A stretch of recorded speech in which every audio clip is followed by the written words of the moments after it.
My parents didn't come to my college graduation because my brother needed a new truck. Not a ride, not gas money. An actual truck, a 2022 Chevy Silverado, midnight black, with a crew cab and a tow package my brother had zero use for. I know this because my mother sent me a photo of it the same morning I walked across the stage at the University of Michigan, diploma in hand, surrounded by strangers whose families were screaming their names from the bleachers. My name is Claire. I'm 31 now, and I still remember exactly how the grass felt under my heels when I stood outside Chrysler Center that May morning, scanning the crowd out of habit. I knew they weren't there. I'd known since the night before, when my father called to explain, very calmly, the way he explained everything: utility bills, car insurance, why certain things in life were just the way it is, that they couldn't make it. "Your brother closes on the truck tomorrow," he said. "We need to be there to co-sign." "Dad," I said, "my graduation is at 10. The dealership opens at 9. That was the whole conversation. He said it the way you'd say sorry. Traffic was bad, inconvenient, unfortunate, but ultimately nobody's fault. Then he told me to take pictures, and my mother got on the line to say she was proud of me, and I listened to her voice and tried to find something real in it, some weight, some grief that matched mine. There wasn't any. She sounded like she was reading from a card someone else had written. I told them I would. I told them I loved them. I hung up and sat on the edge of my dorm bed and stared at my cap and gown hanging from the closet door. And I thought about all the nights I had studied with the lights on while my roommates slept, all the dinners I had skipped because I couldn't afford them, all the times I had told myself it would be worth it when they saw me cross that stage. My brother, whose name is Garrett, was 22 and had just failed out of his second community college in 3 years. He needed a truck. I need to tell you about growing up first, because nothing about that phone call would make sense without it. We grew up in Lansing. My father worked in logistics for an auto parts supplier, and my mother did bookkeeping part-time for a few small businesses in the area. We weren't poor, but we weren't easy either. The kind of family where the heat got turned down to 62 in January and you learn not to ask for things twice. Or at least, I learned that. Garrett never quite absorbed the lesson. He was 3 years younger than me, and he came out of the womb knowing how to make my parents laugh. That sounds small, but it wasn't. My father was not a man who laughed easily. He was the kind of man who walked through a room and the atmosphere adjusted. Conversations went quieter, posture went straighter.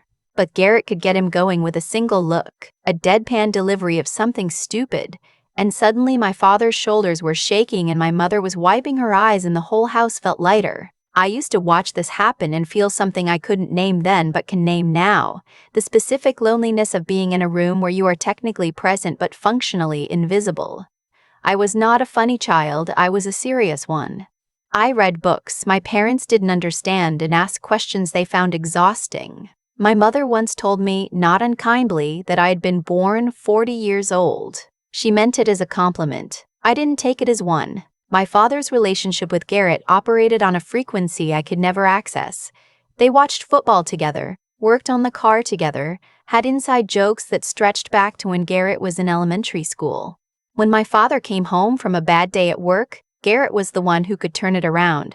I was the one who stayed out of the way. I don't think my parents ever made a conscious decision to love him more. I think it was the kind of thing that happens in families without anyone meaning for it to, like water finding the path of least resistance. Garrett was easy, I was work. And over years and years the groove deepened until it was just the shape of things. What I didn't understand as a kid was that easy has a cost, not for the easy one. For everyone around them. I paid mine early. I got a part-time job at 16 at a coffee shop on the east side because I wanted to save for a laptop for school and I knew better than to ask. My parents didn't stop me, didn't offer to help, didn't say much at all. 2 months later, Garrett mentioned he wanted a new gaming setup and my father came home from work one Friday with a Best Buy bag and a grin. The setup cost $600. I know because I saw the receipt on the counter. I was saving up my 15th and 16th paycheck at the time for a refurbished ThinkPad that cost $420. I didn't say anything. I went to work the next Saturday and put the money in my savings account and told myself it didn't matter. It did matter. But what else was I going to do? When college application time came around, I had a 3.9 GPA, 3 letters of recommendation, and a personal essay I had rewritten 11 times. I applied to Michigan because I genuinely loved the school and also because their merit scholarship program was one of the best in the Midwest. And I had already done the math on what I could cover with loans and work study and what I couldn't. My parents sat me down and told me they could offer me $200 a month toward expenses and whatever I got in financial aid. The rest was on me. That same year, Garrett graduated high school with a 2.4 and expressed vague interest in maybe taking some classes at Lansing Community College. My parents paid his rent, his phone bill, his car insurance, and his food for the next 3 years while he figured things out. I want to be clear. I am not angry that they supported him. He was struggling, and parents are supposed to support their kids. What I could never get my arms around was the math. The way generosity moved so naturally in his direction and so rarely in mine. The way my self-sufficiency was treated not as something they'd helped shape, but as a natural resource they were entitled to extract. I was doing fine, so I didn't need anything. The logic was tidy and completely hollow. I got into Michigan with a partial merit scholarship. I took out federal loans for the rest, picked up 2 jobs, one at the campus library, one waitressing Thursday through Saturday at a bar near downtown, and I made it work. 4 years, and I made it work. The graduation morning, I put on my cap and gown alone in my dorm room. My roommate had already moved out. The halls were full of families dragging rolling suitcases and carrying balloon bouquets, and I walked through all of it quietly, the way I had learned to move through spaces that weren't quite for me. I sat in Section J with the rest of the communications department. When they called my name, I walked across the stage and shook the dean's hand, and someone in the crowd cheered. I never figured out who. Probably a random family cheering for everyone, and I held my diploma and looked out at 8,000 people and felt something go very still inside me. I thought, I did this. I did all of this. And then I thought, they're at a car dealership right now. I went back to my seat and I cried a little, quietly, and then I stopped because I had a lunch shift to get to at 3. The next few years went the way early 20s years do when you don't have a safety net. Slowly, then, in lurches, I moved to Chicago because I had a job offer, entry level at a small UX design firm, $43,000 a year, which felt like wealth after college and turned out to be very much not wealth in Chicago. I shared an apartment with 2 other people in Logan Square. I bought my groceries with a calculator in my hand. I was happy, or something close to it, the way you can be happy when you are building something small and yours. I kept in touch with my parents the way you keep in touch with people you love, but have run out of things to say to. Sunday calls, Christmas visits, birthday texts. I watched on social media as my mother posted photos of Garrett's new apartment, the one they were still helping him with at 25, and his new girlfriend, and what looked like a very nice sectional sofa. I was fairly confident they had bought him. I did not post much about my life. There didn't seem to be a point. Here is the thing about building something quietly, eventually it stops being quiet.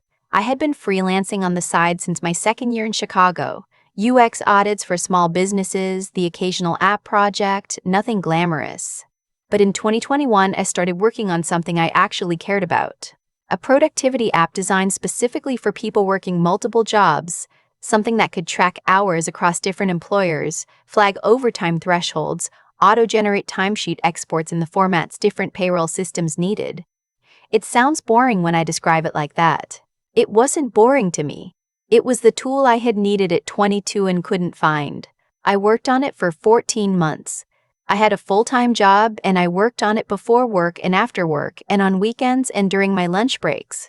I hired a developer I found on a Discord server who turned out to be brilliant, a guy named Phil who worked out of Portland and had the same kind of relentless focus I did. We split it 50-50 and we launched in March of 2022 with basically no budget and an embarrassing landing page I redesigned 4 times in the first week.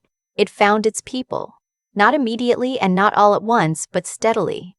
Gig workers. Hospital staff working per diem shifts. Teachers with second jobs. People who had been cobbling together spreadsheets and sticky notes to manage the exact chaos I had been managing at 22. By the end of 2022, we had 40,000 users and our first enterprise client, a staffing agency in Houston that wanted a white label version for their contractors. We closed that deal for $280,000, and I sat in my apartment in Logan Square and stared at the number in my email for a very long time. By the time I turned 29, we had been acquired by a workforce management company in a deal I am not allowed to discuss the full terms of, but that my accountant described as, and I'm quoting here, life-changing Claire. Life-changing. Claire. Like actually life-changing. I opened a bottle of wine Phil had sent me and called my best friend Jess, who screamed loud enough that my neighbor knocked on the wall, and that felt right. I want to tell you about the Sunday they called. It was about 8 months after the acquisition.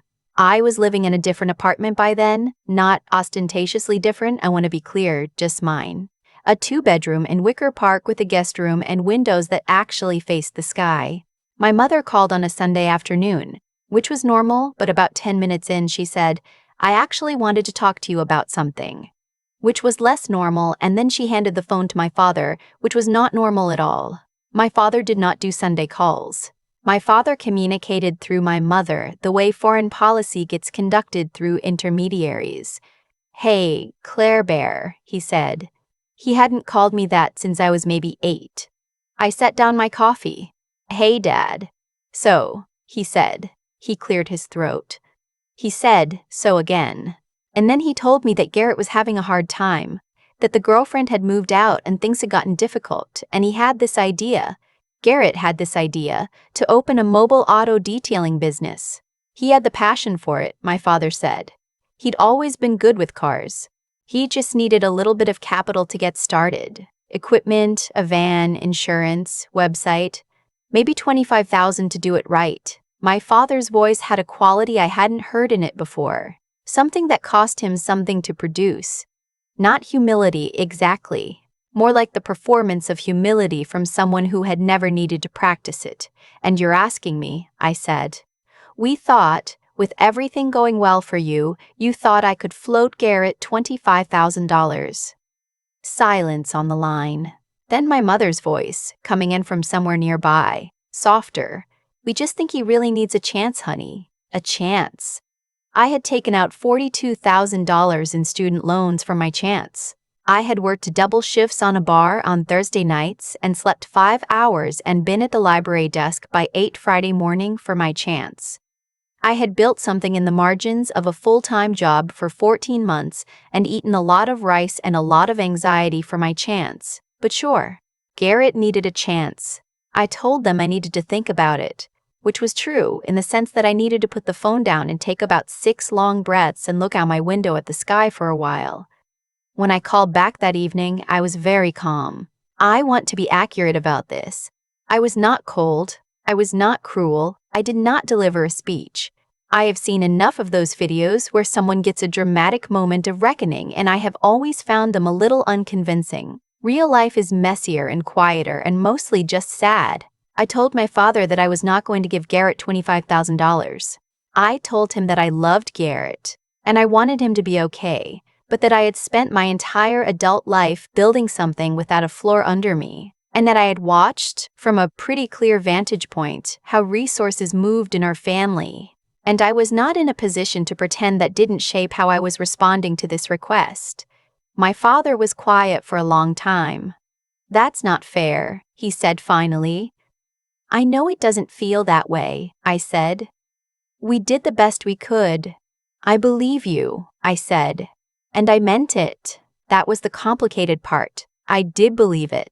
They hadn't been cruel. They had been human, and partial, and unconscious of so much that had mattered. But doing your best doesn't mean there were no consequences.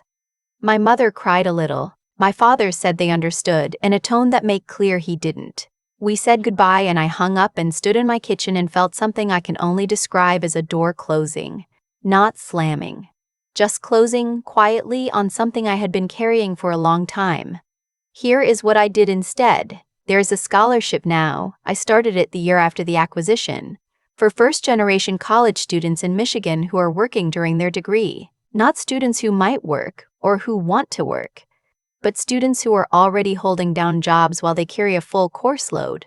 The ones who are doing the math on the calculator in the grocery store at 22 and wondering if the ThinkPad is going to have to wait another paycheck. It covers gap funding, The money that falls between what financial aid covers and what actually needs to get paid. Textbooks. A month's rent when a shift gets cut. A laptop when yours finally gives out. The small disasters that are large when you have no buffer. Last year, we funded 43 students. I think about the version of me that stood outside Chrysler Center with her diploma and nowhere to go for lunch. And I try to make sure someone else doesn't have to be that alone in the moment they earned. I didn't start it to prove something to my parents. I want to be honest about that because I think the revenge arc version of this story is easier to tell and also not quite true. I started it because I knew what that particular gap felt like from the inside, and I had, suddenly and genuinely, the ability to do something about it. The two things happened to coincide, and I let them. My relationship with my parents is, I would call it a work in progress, which is the most accurate thing I can say about it. My mother came to visit me in Chicago last fall, first time she'd been to see my apartment, and she stood in a kitchen and looked around at the space and said, quietly, "You did all this yourself, didn't you?" It wasn't quite an apology, but it wasn't nothing either. I told her yes. She nodded for a long time, the way people do when they are processing something they don't have words for yet. Then she asked if I wanted to go get dinner, and I said yes, and we went to a Thai place 2 blocks away and ordered too much food and talked about small things, careful things. The kinds of things you talk about when you're rebuilding something and you both know it, and neither of you wants to name it too directly and break it. My father and I are still finding our footing. He is a man who apologizes by doing things. He fixed the leaky faucet in my bathroom when he visited in March without me asking. Spent 2 hours on it in complete silence, then came out and said, "All good," and washed his hands. I accepted that for what it was. Garrett got his detailing business eventually. He borrowed some money from a friend and started small, and from what I can tell, he's actually doing okay. He has a van now, a website, some decent reviews on Google. I'm glad. I meant it when I said I wanted him to be okay. The thing I had with Garrett was never his fault, not really. He was handed an easier road and he walked it, which is what most people would do. I don't need him to have had it hard. I just needed to stop pretending he and I had it the same. I think about that graduation morning sometimes, not with bitterness mostly, more the way you think about a specific turning point when you can finally see it whole. The cap and gown, the 8,000 strangers, the silent crowd in Section J, the diploma that felt heavier than I expected, the 3 o'clock lunch shift. Everything that came after came from that morning. Not despite it. Because of it. I don't believe suffering is necessary for success. I want to say that clearly, because I've read enough stories like mine that get used to justify things they shouldn't justify. The point isn't that being overlooked made me stronger. The point is that I was always strong and they just couldn't see it. Those are different things. The scholarship is called the Forward Fund. The name came from something Jess said the night of the acquisition, when we were on the phone and she was still half screaming and I was trying to explain what it meant. She said, "You just bought yourself forward." And I thought, yes. And then I thought, what if we could do that for other people? So that's what we do. 43 students last year. More this year. Forward. If you're somewhere in the story, if you know that grocery store calculator feeling, if you stood in a crowd looking for faces that aren't there, I want you to know the bus ride is not the whole story. It's just where the story starts. Like and subscribe and drop a comment below and let me know where you're watching from. I read every single one. I've thought a lot about what actually happened in that story. Not the version where I'm the hero and my parents are the villains, because that version is too clean to be true. What actually happened is that a family made quiet choices, year after year, choices that seemed small and reasonable in the moment, and those choices accumulated into a shape that no one ever sat down and designed. That's how most damage works. Not through one dramatic cruelty, but through 100 ordinary moments of looking the other way. When my father paid for Garrett's gaming setup the same month I was counting paychecks for a used laptop, he wasn't thinking, "I am choosing him over her." He was thinking, "This will make him happy." That's the thing about unconscious favoritism. It doesn't feel like a decision. It feels like following instinct, going toward the easy warmth, the path that offers immediate return. And the person on the other end of it, the one who isn't chosen, absorbs the lesson without anyone intending to teach it. I learned early that my needs were something I managed, not something I brought to other people. That lesson cost me, in ways I am still sometimes finding. But here's the other side of that. The same training that made me invisible in my own family made me capable of something they couldn't have anticipated. When you grow up without a floor, you either fall or you build one. I built one, and then I built one for 43 other people, and I'll keep building.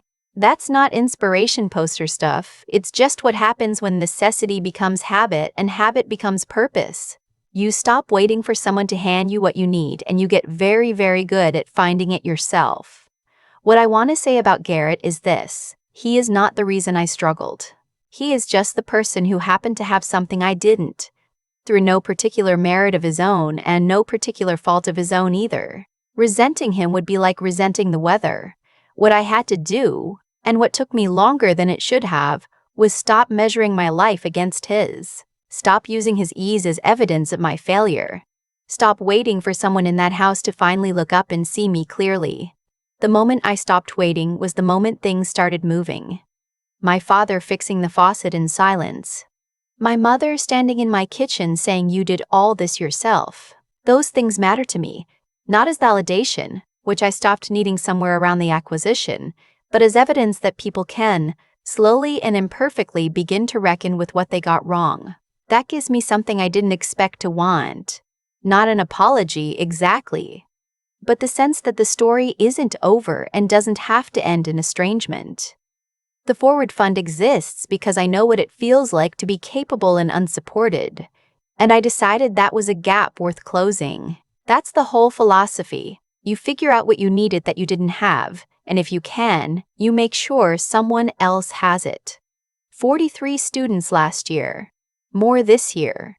It compounds, the way most good things do when you tend to them consistently and without drama. If there is any wisdom I carry out of all of this, it is simply that what you do with what happens to you matters more than what happens to you. Not because hardship is secretly good. It isn't, and I won't pretend the lonely walk across that stage was a gift. But because you are not the sum of how you were treated. You are the sum of what you decided to do next. I decided to go forward. And I kept deciding that, every year, until forward became the only direction I knew.